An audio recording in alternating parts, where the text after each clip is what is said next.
This podcast is powered by the pros at Paschal Air Plumbing and Electric. Arkansas owned, Arkansas operated. GoPaschal.com. Alyssa, how you doing today?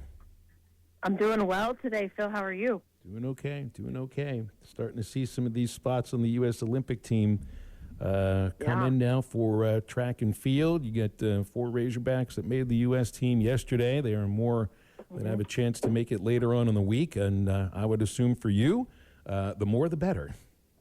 Yeah, it's been really fun to watch. I have to say I've never watched this much Olympic trials in my life, but it's been really, really fun and really cool, especially yesterday to watch Talia, Jerry, and Chris, and Rachel Glenn make it in the high jump. And, you know, she's going to race in the 400-meter hurdle, so she could also make it in a different event, which is cool. And we've got Sandy Morris still to come. And, you know, Kaylin Brown, who is a freshman at 19 years old, and she actually ran the fastest time in the semifinals in the 400 meters, finished 4th in the finals.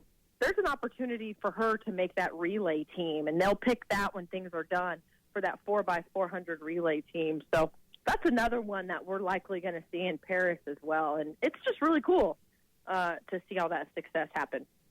You have a new favorite right now? Who have you enjoyed watching? Because I saw that race, that semifinal race that Brown ran, and I'm with you. I think she will make that the relay team. But have you like kind of who's caught your eye? That Michigan State decathlete. I saw him. I was like, man, that was pretty cool. But there is some interesting stories. Of course. And I feel like, you know, I don't want Arkansas fans to get mad because I'm gonna, you know, you can say Sha'Carri Richardson, but her story is just so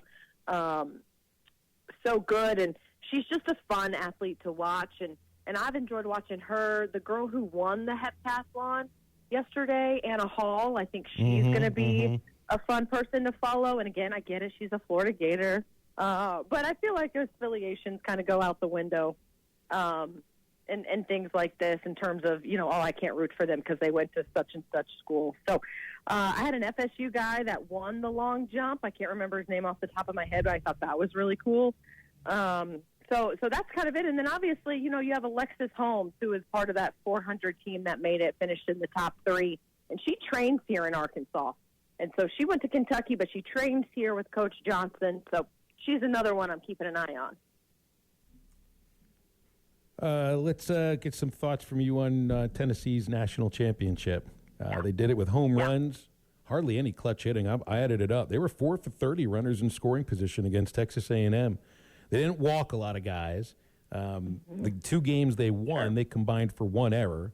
But it's no surprise to see them winning the national championship. And now I guess in some people's mind they're just wondering 2 things. Does Tony stay there? I think he does. Is this the only one he wins there? I think that it won't be.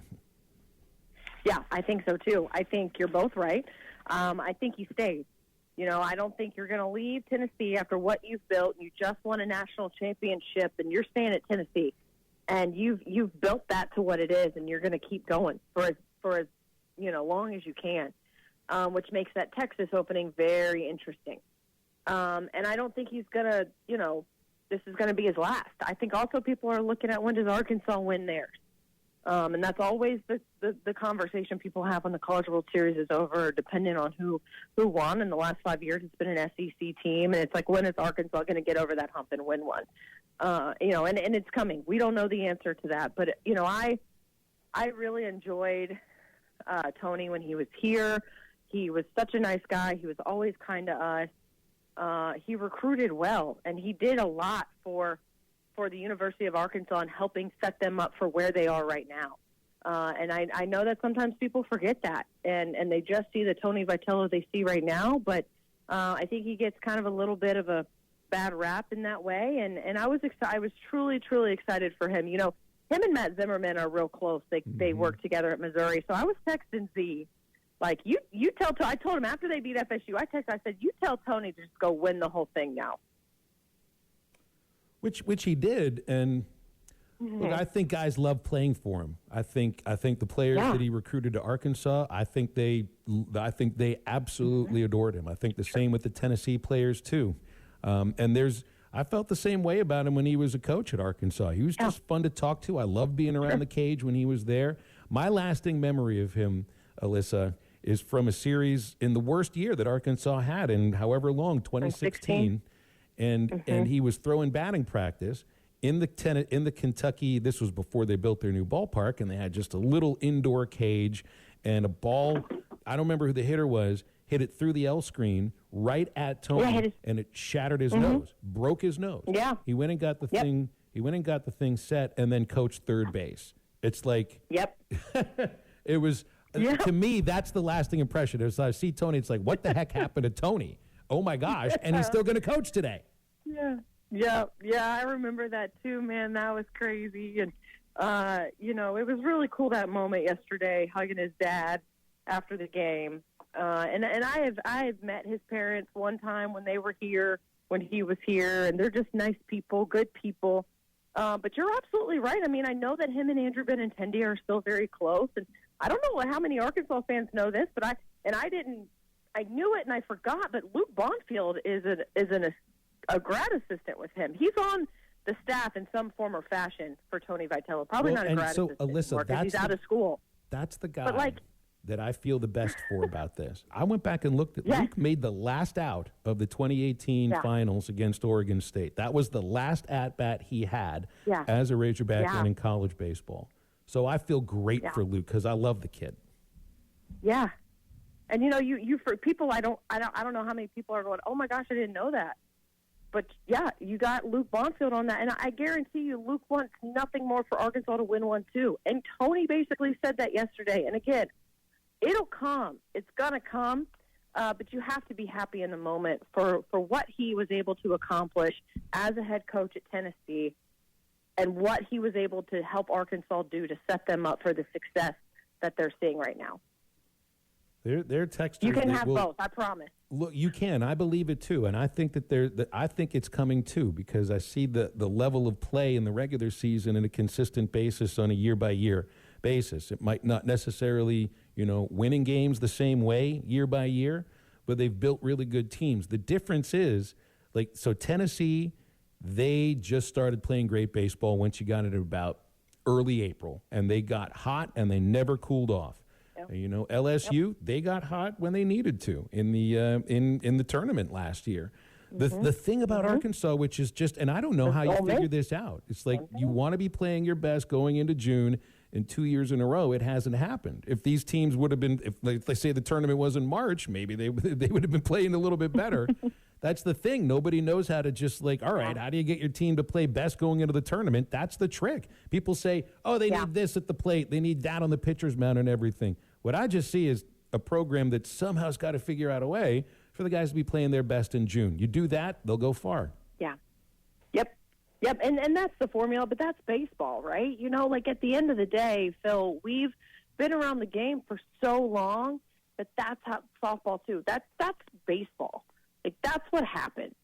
And not the best team during the regular season isn't always going to win the title at the end of the day. And it's a little bit of talent, a little bit of luck, and a little bit of momentum.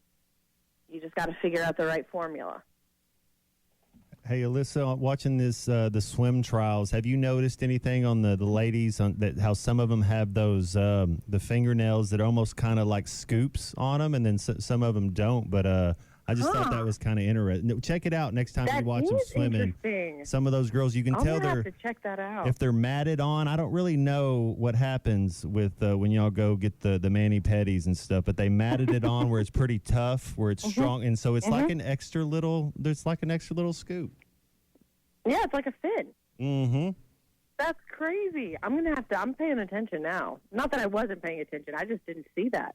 Well, I think, cool. Just as a competitor and as an athlete, my mind goes to, well, I wouldn't have the earring in. I wouldn't have the necklace on. I'm trying to be strict. And then I see some of these girls, and they have a 2-inch fingernail on all their thing. And I'm like, oh, my goodness, that's just extra water moving through. That takes a tenth off right there. Yeah. No, I'm very intrigued. You're piquing my interest there, Matt. It's brilliant when it comes right down to it. It's like 10 little oars on your fingers. That's all they are there. That's right. Hey, and this hit me yesterday when I was talking about Oklahoma City getting a couple of events in the 2028 Olympics, and people are like, "Wow, really, they have all this time to build the softball stadium and slalom canoe." But I think to myself, I don't know what the situation is as far as the facilities that have been built in Paris, or if they're using existing facilities, because I don't think they want new facilities built. Nope. You just look at the history in Rio and in Japan, and I mean, even places like Lillehammer, Sweden. I think all those years ago in the Winter Olympics, they don't have these things have no usage for them anymore. I don't think they want newly built things for Olympics. Exactly. And, I don't know if you've ever gone down an internet rabbit hole or been sucked into one of those things on Twitter that's like photos of abandoned Olympic venues. And I have, because I go down a rabbit hole, and it's crazy because really nature's almost taken that place back because they're just not used anymore. And that's the thing with these Paris games that they've talked about a lot in the summits and the meetings that we've had, is how green these games are, that they have not built a new venue for these games.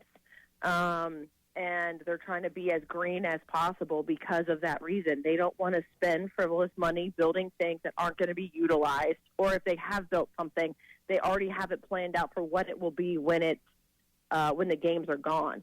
And so I think LA is kind of the same thing. I was a little shocked that there's not a softball complex on the West Coast where the sport was so big for so long and continues to be, that would hold enough people.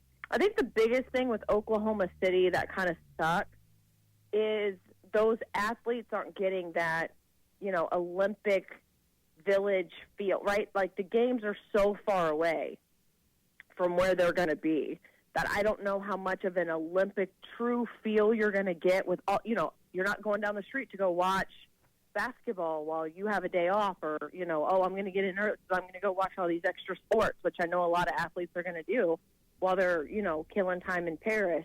So I think that's kind of the one thing that's unfortunate. But at the same time, when you look at the Paris games, you've got surfing in Tahiti because you have to, and then you've got soccer all over the country too. So soccer's not going to be in Paris either. So it is what it is. But it's kind of cool that it's going to be right down the street from us.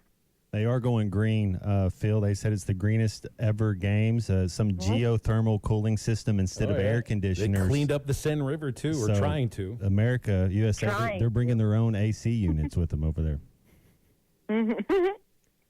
We're so high maintenance. BetOnline is your #1 source for all your betting needs. Get the latest odds, lines, and matchup reports for baseball, boxing, golf, and more. BetOnline continues to be the fastest and easiest way to place your wagers, including live betting and your favorite casino and card games available to play right from your phone. Head to the website or use your mobile device to sign up today and get in on the action. Remember to use our promo code BELIEVE, that's BLEAV, for your 50% welcome bonus on your first deposit. Bet online, where the game starts.